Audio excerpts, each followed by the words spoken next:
So good, so good, so good.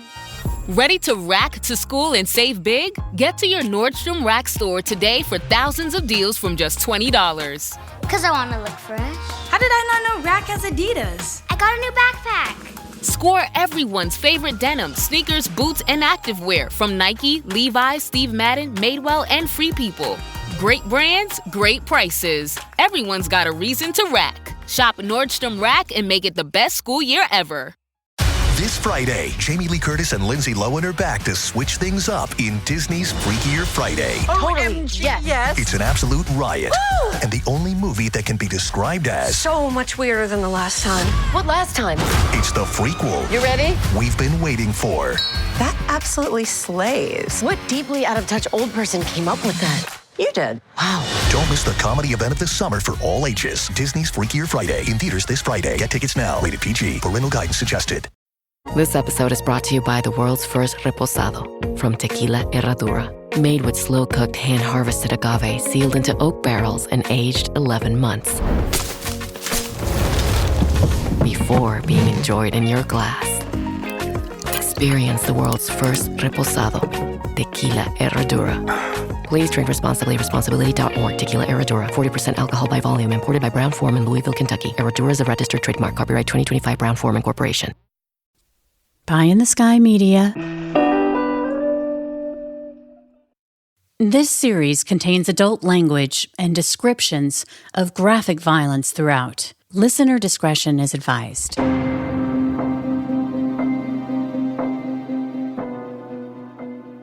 We're live, 3, 2, 1. Hello and welcome back to another bonus episode of Criminal Mischief with Carolyn and Branden. I'm Branden. With me as always, the great Carolyn Osorio. We don't deserve her, but here she is again. Thank you for joining us. Carolyn, how are you? I'm doing awesome. How are you? Yeah, good week. Busy week. I got away for the weekend up the coast. Really? Didn't bring my computer. Yeah, 2 days. 2 days. Didn't do anything. Yeah, it felt good.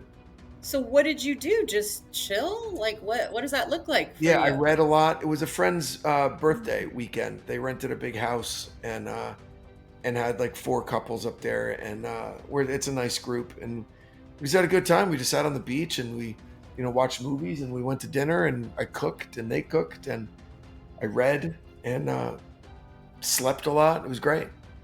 Oh man, that sounds really nice. Got a Congratulations. little bit of sunburn on my arm, on my right arm. Yeah, because that was exposed under the umbrella. I didn't know it. I almost fully escaped sunburn, but I didn't. But so yeah, it was great. It was a good time. How about you? You know what? It was so funny because we actually lost power. We had this weird, it wasn't even stormy. And then all of a sudden, middle of the day, Saturday, I'm working and I'm like, we lose power. And it ended up being a really good thing because we wanted to see this movie. We love Hayao Miyazaki. I don't know if you are familiar with that director, but he's amazing. He does Spirited Away, kids movies, but they're really, really, really, really good, right? Yeah. They're adult movies too. I wouldn't just say they're kids movies. They're for all ages. But anyway, this movie came out, probably I don't know, maybe maybe 10 years ago. Actually, it wasn't Hayao Miyazaki. I'm sorry, it was Laika, and so it was Coraline. And, cool.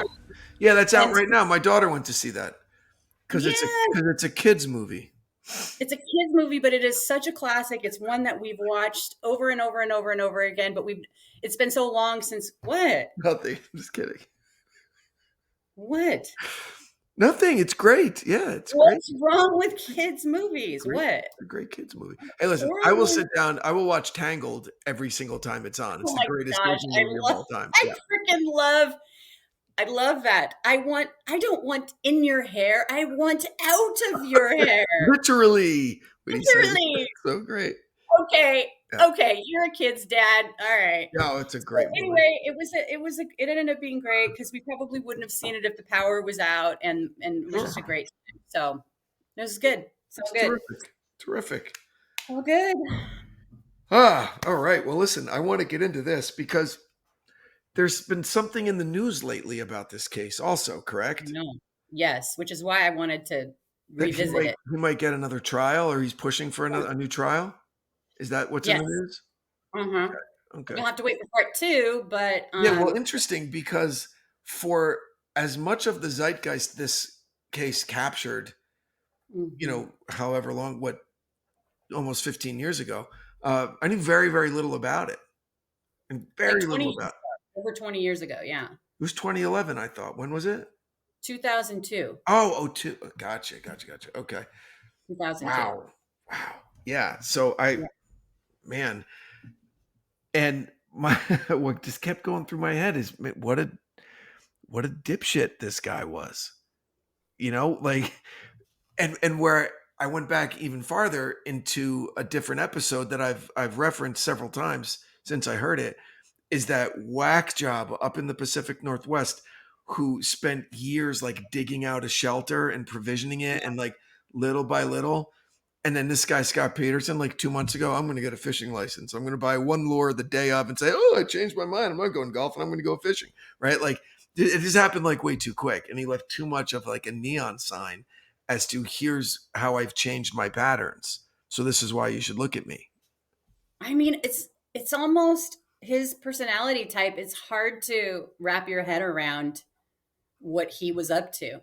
You know what I mean? Like, it's just, and it's hard because I did this in 2 parts because I really wanted to let me just give you my thinking first. Yeah. Like, when I heard about this, it was around the same time that I had my first child. So when this happened, I mean, like everybody, it was so horrible. And then to find her body, and then to find Connor, I mean, it was just, like everybody else, it was shocking. It was terrible. But I was like in the thick of, having a baby and just kind of in my own thing. Now, 20 years later, having 5 kids and realizing it makes me actually want to cry right now, thinking about what was stolen from her in addition to her life, what she took and how she trusted him, and how, like, I didn't know all that stuff about Martha Stewart. I didn't know like how she loved to be, she just wanted to be a wife and a mother and entertain. And she had such great friends, and her family just adored her. And it was like, for his selfish bullshit, like, what? Yeah. You know what I mean? Yeah. Why did this one affect you more than other? Because, and because it was everywhere.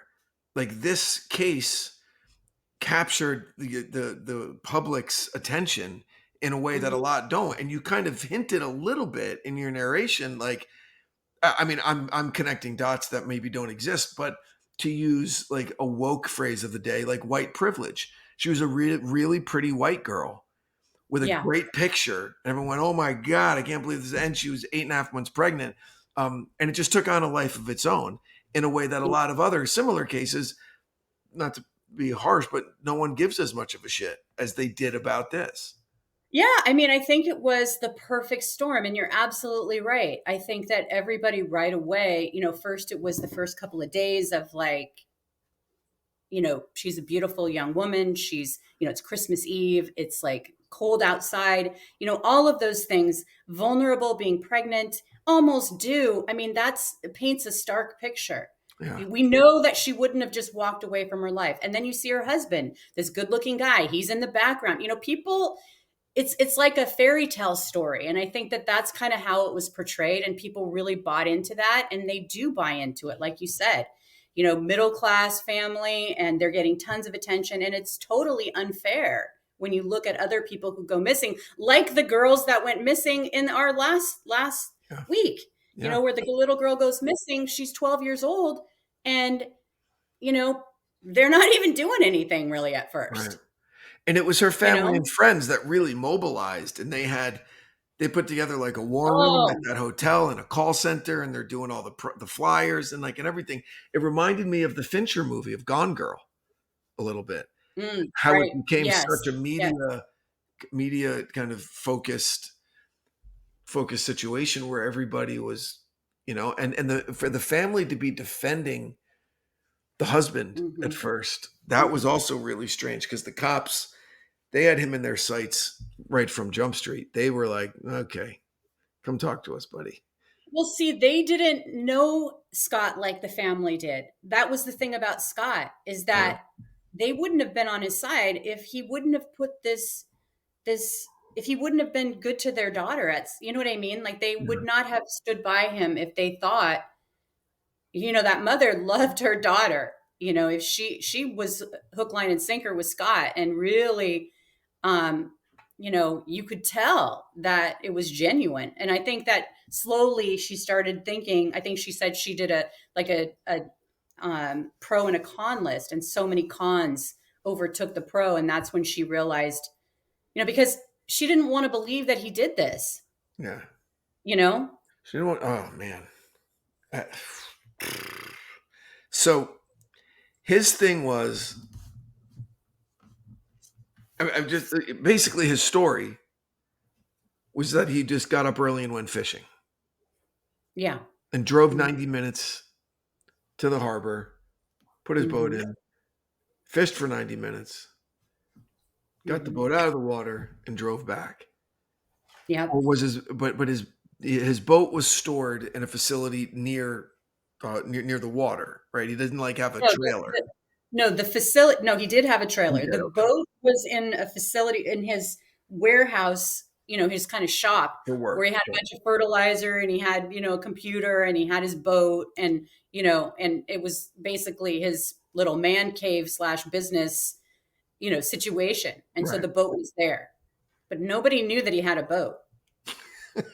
Nobody knew that. He'd gotten the boat. So she goes missing on the 24th. He'd gotten the boat on either it was the 8th or the 9th. Didn't tell anyone. See, it's stupid. It is totally stupid. That's why some of the things that he did, it's like, why would you not tell people? Why would you not tell people that if that was your plan, why wouldn't you make a big deal about it? Like, hey, I don't really know how to fish, but I got a boat, and who knows? Like, why would it's like, how did he think that this affair was going to stay secret? Well, don't start talking about stuff that isn't in the first episode. Okay. Well, we don't have him being guilty in the first episode either. So you went there first, buddy. Of course we do. I mean, just by connecting the dots, he made 2 of these fucked up anchors, okay? Or at least more than one, we know, all right? But only one was there, so where's the other one? You know what I mean? Like, we know. No, they think that he made. No, they think that he made like 4 other ones because there was like drippings of the cement, and by like 4 little. So it's like, is that for an 2 arms and 2 legs? Yes. Let's check the tides so the body won't wash up on Alcatraz or wash up, on Fisherman's Wharf, right? Let's check the tide. Okay. So yeah. I mean, it's all signs point to the husband doing it with regard to episode 1. We don't know why. We don't know what his motivation was. We don't know if he was arrested. So let me ask you a question, Branden. Do you know what I was alluding to? Since you didn't know. No, I know very little about the case. Oh, okay. Yeah. Okay. I know very, very little about the case. And I figured there'd be a lot of people out there because it's over 2 decades that probably maybe had never heard of it. Yeah, I bet there are. Okay, so I'm not one for fads when it comes to the latest and greatest in weight loss. I've never been into the juice cleanses, soup diets, hours and hours of cardio. But what if you could take a weekly shot paired with healthy eating and exercise to lose weight and keep it off? That's not a fad. That's revolutionary. So if you've heard and seen how effective Ozempic and Wegovy are, then you probably know they're in such high demand that there is a shortage. But there's Ro. So if you've been curious but haven't made that next step to learn more about it, or if you can't get your hands on it, that's where Ro comes in. Ro makes it possible to access GLP-1s so you can start your journey ASAP. Not tomorrow or next Monday, but today. Because Ro has compounded GLP-1s in stock right now. Through Ro, you can access prescription compounded GLP-1s with the same weight loss ingredient as brand name GLP-1s at a fraction of the cost. And Ro members have support through the entire process. People who want you to be successful and show up for you on demand if you have any questions. It's a beautiful thing. You can see if you qualify from the comfort of your own home. No scheduling or commuting into a doctor's appointment. And wait for it, no waiting rooms. And if prescribed, your medication ships directly to you in 1 to 4 days. So here's what you've got to do. Go to ro.co/mischief. Memberships start at just $99 for your first month. Medication costs are separate. That's ro.co/mischief. Go to ro.co/safety for black box warning and full safety information. Compounded medication is not required to and does not receive FDA review or approval. RX only. With a major selection of the looks your kiddos love starting at just $4 in the Walmart app, a new school year means a stylish new them. Who knew? Find skater skirts and Crocs that say, I'm casual but cool. Sparkly sneakers that say, it's my classroom, you're just learning in it. And preppy polos that say, I'm the teacher's pet, even if they're mommy's menace at home. Find their favorite styles starting at just $4 in the app. The Walmart you thought you knew is now new. This episode is brought to you by State Farm. Checking off the boxes on your to-do list is a great feeling. And when it comes to checking off coverage, a State Farm agent can help you choose an option that's right for you. Whether you prefer talking in person, on the phone, or using the award-winning app, it's nice knowing you have help finding coverage that best fits your needs. Like a good neighbor, State Farm is there.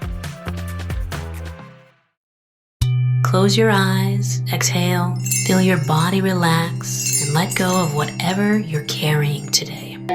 Well, I'm letting go of the worry that I wouldn't get my new contacts in time for this class. I got them delivered free from 1-800-CONTACTS. Oh my gosh, they're so fast. And breathe. Oh, sorry. I almost couldn't breathe when I saw the discount they gave me on my first order. Oh, sorry. Namaste. Visit 1-800-CONTACTS.com today to save on your first order. 1-800-CONTACTS. Hey, it's Paris. You know I love sparkly things, right? Like stars. Duh. And thanks to Hilton and AutoCamp, I just slept under them. Picture me serving looks by the fire outside my luxurious Airstream, making s'mores with the kids, while a national park is our backdrop. The great outdoors meets Hilton hospitality. That's hot. Explore all the new ways to stay at Hilton.com. Hilton for the stay. So, when see, but if you didn't cover it in episode 1, don't tell me. But there was a moment when the family turned against Scott and started believing the police. I don't think we covered that yet, right?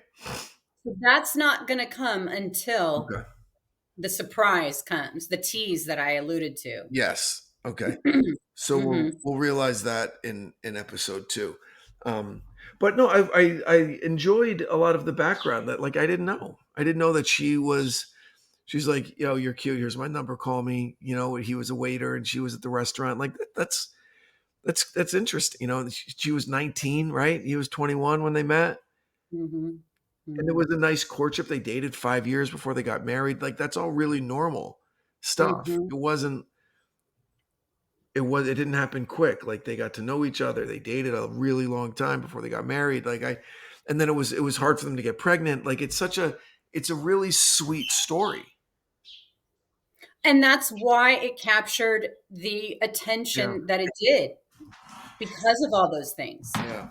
Because it was a really sweet story and the family was so behind Scott, and he was, you could see him back in the call center, trying to, do stuff. He wasn't in front of the camera, but like he was present, Like he was he was at the call center, like helping. Yeah. Actively helping to find his wife. Like standing there and just kind of like looking at stuff, and he had his phone and all that kind of stuff. But he had this thing where it's like he didn't show a lot of emotion the way that we would expect. He was very calm and cool and collected, and he was very cordial to police, but it was, going back to that thing that we say is like, if you don't act the way that we think you should, you're in trouble. Right. But there's also something that we've learned is that different cops have kind of different opinions as to what that is. There isn't an accepted, like, this is how an innocent person should act. I think there's a societal norm. Like you and I know it. Like if we go and like, let me tell you, if my husband was acting like that, I wouldn't be happy if I was missing and he was just like making jokes with my friends, or he was like, they're trying to find me and he's, being cordial and not like, I don't want him to fall apart, but I obviously want him to be upset. Like, hey, the love of my life is missing. Let me And give he you just a Seinfeld reference. What if he's George Costanza, and even though it had nothing to do with it, didn't really like his wife that much, and is kind of happy that she's gone. But That's see, not, that goes. it's not criminal. But that was counter to what everybody was telling the police. Everybody Right. was saying they had the perfect marriage. He was the perfect husband. They were so excited for this baby. I mean, you heard the mom in the press conference. It's like it was real, See, and then, but what I picked up on a couple of things, because when you're dealing with, if you're a crime writer or a screenwriter or whatever, and there's an interrogation scene, there are all these tropes that you can kind of work in, like put your 4 suspects in a cell, whoever falls asleep is the guilty guy, because he figures I'm caught, I can relax, or it's like, he's the only one talking about his wife in the past tense. in the past. Yeah. And the mom did that 2 or 3 times. I know, she corrected herself back too. and forth and would correct herself, right? Yes. So why weren't cops going, aha, she's the guilty party? Because she was making mistakes in the tense of her daughter's existence, right? So that, I mean, and that is such a great point, because we have our biases, and if you think someone did it and then they start saying in the past tense, oh, that's proof, but it's like, that by that point the mom was probably thinking, oh my gosh, it's been 2 days and where could she be? And she didn't want to believe that her daughter was dead, but maybe those thoughts were creeping in her mind, and that's when she said past tense, and that's when she corrected, because she did correct herself. sure, I get it. So and now it again kind of makes the point, was that people make mistakes doesn't mean they're guilty. Exactly. I know. Right. Yes. So it's hard to have one kind of philosophy of how an innocent person should behave as kind of like a gauge of of how they handle an interview. It's just, it makes the cop's job really, really tough. It does. And I completely agree, because we've done these cases so many times and the person was innocent, but they acted like a weirdo. And we all do it too. Like I do it, you do it. Like if you're not acting in a way that I think I do it with my kids all the time. Let me see your face. I want to see if they're smiling when I ask a certain question. Like it's like, let me see. And didn't you say that your tell with your wife was like your face turns all red or something, your neck? I never said that. Okay, yeah, you did, because I clocked that in the back of my mind. I have to wear turtlenecks when I'm playing poker, because I get a hive on the side of my neck when I'm bluffing. Believe me, yeah. I like to like file away everything. So anyway, the point is that like there's tells, whether or not it's true or not, who knows? Right. But there is a good poker player, a masterful poker player. It goes back to the Princess Bride. I know that you know that you know that I know, so I would drink that. So now I'm going to drink the wine, right? Like a good poker player can fake a tell to make people think he's weak when he's actually strong. There's so many things that it's tough. It's such an and Scott was not a good poker player. He thought he was, and that's this is great. That's ego is the enemy. Ego is the enemy. Well, yes, absolutely, and everything. Absolutely. I think he thought his reputation of being a great husband was going to make him cruise through this. Yeah, that he didn't even have to think about putting on a show. But then again, you could say, oh, when you see guys like massively crying if their wife disappears or whatever, and you're like, that guy is just like, there's the right amount, right? There's the right amount of emotion, and that's what we expect. And if you're outside of that, then you're in trouble. It's just weird. I bet there's a lot of kind of like psychoanalysis on this. There's got to be books and stuff on it, like and oh my gosh, this criminal is like psychology and everything. Yeah. I mean, this is such a controversial. Like, we'll get more into it in part 2. but there's a lot of people have a lot of different thoughts on this. Hence the reason why it's coming back into the frame, over 20 years later. Right. And he's been away, huh? Well, okay. Yeah. We'll get to it. So, you know what? Listen, we can cut this one short in favor of a longer one next week because I don't want to ruin anything, primarily for myself. But I do know that it's in the news. I do know that someone has been in jail for it for a long time. And I do know that she's dead. Yeah. Even though that. And one thing that I think is worth talking in this episode is how it is that if there were problems in the marriage, how tough that is when everybody thinks that you're perfect. Everybody thinks that you have this great marriage and a great husband, and you can't ever really reveal things when, you kind of feel like pigeonholed into that box. That might have been what was happening here too, where there were signs like, hey, he's working a lot, but in her mind, is she thinking, well, where's he at? What, he's changing. He's not here for me and the baby. And so, but she didn't feel like she could talk to anyone about it because, and I'm just speculating. It's just like to keep up appearances. Yeah. Just because like when people think that when there's this expectation that like for 5 years, you've been the perfect couple, right? And it's like the envy of your friends, like to admit that there's problems. It's really hard. Really hard to do that. Yeah. I keep expectations low, very, very low. I know you look like you're not registering what I'm talking about. No, I get it. And the modern day equivalent of that is all these fake lives people lead on social media. Yeah. Okay. Yeah. Which is just a bunch of bullshit. Like 90% of it is just a bunch of bullshit. And they have all, look, oh, here we are and traveling, and the feet picture in the hammock makes me want to beat the shit out of somebody every time I see it. Because I know right behind them, their kids are fucking fighting, or they can't afford the hotel, right? Or the rental car broke, or whatever. But here we are finding my bliss. Fuck you, right? Just get over it. That's what I'm saying. But like in a really like, yeah, that's annoying, but like in a really kind of tragic way. Sure, yeah. Like there had to have been signs, and maybe she didn't feel like she could talk to anyone because it's like a trap. Especially, I think, I'm not going to say this, just blanket gender this, but like a lot of times, like women, you have to put this facade up of being perfect. That's kind of the old school mentality. And it's just a horrible trap, Yeah, that's very like, I really enjoyed the Amazon series, The Marvelous Mrs. Maisel. Did you ever watch that?